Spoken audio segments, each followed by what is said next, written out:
तर मालेगाव डोंगराळे बालिका अत्याचार आणि खून प्रकरणातली एक महत्त्वाची अपडेट। पोलिसांकडून 450 पानांचं आरोपपत्र दाखल झालंय। आरोपीला 14 दिवसांची न्यायालयीन कोठडी सुनावण्यात आली आहे। संपूर्ण नाशिक जिल्हाच नव्हे तर महाराष्ट्राला हादरवून टाकणाऱ्या मालेगावच्या डोंगराळे येथील बालिका अत्याचार आणि खून प्रकरणाचा पोलिसांनी तपास पूर्ण केलाय आणि अवघ्या 23 दिवसात तपास पूर्ण करून तब्बल 425 पानांचं आरोपपत्र मालेगावच्या जिल्हा अपर सत्र न्यायालयामध्ये दाखल करण्यात आले आणि यानंतर आरोपीवर नेमकी काय कारवाई होते हे बघणं सुद्धा महत्त्वाचं असेल। डोंगराळ्याच्या पीडितेच्या हत्येसंदर्भात जी केस आहे, नुकतंच पोलिसांनी त्याच्यात 453 पानांचं चार्जशीट नुकतंच मेहरबान कोर्टामध्ये दाखल केलेलं आहे।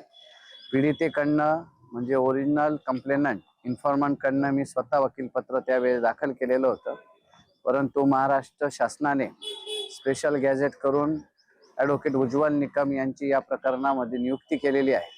लवकरच उज्ज्वल निकम साहेब त्या प्रकरणामध्ये हजर होतील आणि पुढील सुनावणी चालवतील।